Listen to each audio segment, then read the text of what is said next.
The scripture today is Genesis chapter 14, starting at verse 18. I spoke about it last week, that Jesus appears all over the Old Testament. Surprise some people. But this one particular manifestation here is quite interesting because it shows Jesus in a way that he never manifests elsewhere in the Old Testament. Now I know that these manifestations, this one in particular, is Jesus himself. Why? Because the Holy Spirit is a spirit. And because the Old Testament itself tells us that no one has seen the Father and lived. So we are talking here about a manifestation of Jesus. Genesis chapter 14, starting in verse 18. And Melchizedek, king of Salem, brought forth bread and wine, and was the priest of the Most High God.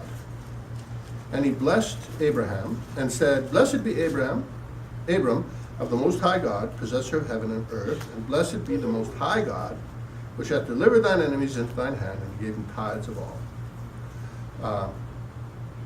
And the king of Sodom said unto Abram, Give me the persons, and take the goods to thyself. And Abram said unto the king of Sodom, I have lifted up mine hand unto the Lord, the Most High God, the possessor of heaven and earth, that I will not take from a thread even to a shoot lashing, and that I will not take anything that is thine, lest thou should say, I made Abram rich. What's happening here was there are 5 kings that came against 4, and 2 of those were kings of Sodom and Gomorrah, which wouldn't have bothered Abraham, at this point still named Abram, except for the fact that his nephew, Lot, was dwelling in Sodom. So he went to rescue him. And he went, and they were successful in fighting the 5 kings that had just killed off 4.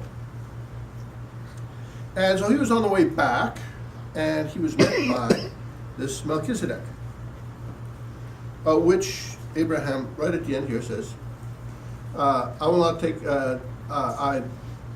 I lift my hand unto the Lord, the Most High God, the possessor of heaven and earth, that I will not take from him. So Melchizedek came to tell him this particular thing. Don't take anything from the king of Sodom. Now, we know from a number of different ways that this Melchizedek is Jesus Christ. Why? It says, Melchizedek, king of Salem.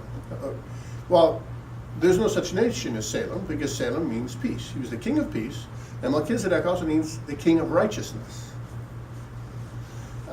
Which would sound pretty grandiose, except if it's God, it's true in this particular case. So he's the king of righteousness, he's the king of Salem, and he says he's the priest of the Most High God. A king and a priest. Does that sound familiar? Yes, it does. Right out of Revelation. It said he's called us to be kings and priests. Why does he call us to be kings and priests? Because he is himself. We're going to be just like God. So he's the king of Salem, and he brought forth bread and wine.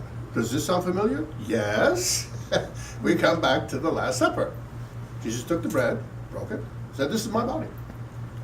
And he took the wine and he said, This is my blood, the new covenant I'm setting up with you. The new covenant he spoke about comes right out of the Old Testament as well. He said, I'm going to make a new deal with you.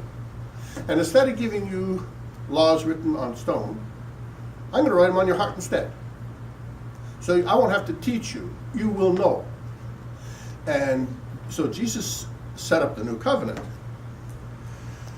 And so he said, he brought forth the priest, he blessed Abram. He gave him the bread and the wine, and it says, the priest of the Most High God blessed Abraham, said, Blessed is Abraham of the Most High God, possessor of heaven and earth. The God, that is, not Abraham. And blessed be the Most High God, which hath delivered thine enemies into thy hand, and have given him.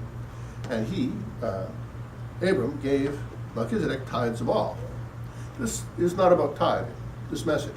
But it's interesting because this is long before the law, which never mentioned tithing. The tithing was never mentioned in the law. So this is much before. This is the time of Abraham. The law came in the time of Moses, which was like 400 years later. But the point is, you don't tithe to anybody except to God. So he gave Melchizedek this tithe. Didn't even ask him for it. that is Melchizedek didn't ask for it. He gave it to him. Why? Because it was in his heart to give back to God. So the king of Sodom thinks he's going to be gracious and says, "Hey, I will. You take the goods. I'll just take my people back." Abram says, "No. I've lifted my hand unto the Lord." That is, he's sworn to God, the Most High God, the possessor of heaven and earth. He knows exactly who this is that he's encountered. It talks about that in Hebrews chapter 7, that all the different ways that you can know that this was actually Jesus Christ in the flesh. But the point is, we tend to think of Jesus, the starting point, as his birth in the cradle, in the crib, in the manger. And but he's always been there. He's always been there. Like I said last week in John. John makes a strong point about he's always been there. He was responsible for creating everything that's physical. And he shows up all over the Old Testament. But this one is particularly interesting because he shows himself as a king. He shows himself as a priest. He shows what we can come into. And he shows that he's really giving up something to come and take on flesh to die for my sins and for your sins. So that we might have eternity. That we might not just have eternity with him, but that we can be kings and priests in this life also. Just like before Jesus was born, he shows up. I am a king, and I'm a king of peace. I'm the king of righteousness, and I'm the priest of the Most High God. That's what he's called us to. Before he was even born, he called us to that, and he kept reaffirming that during his life, and even after his death, and reaffirmed that he's coming back for us. The great joy of Jesus Christ is that he didn't just start with his birth in Bethlehem. It was long before that. The birth was just the fullness of the manifestation.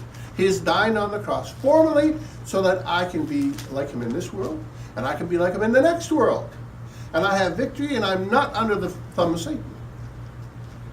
And that's my message today.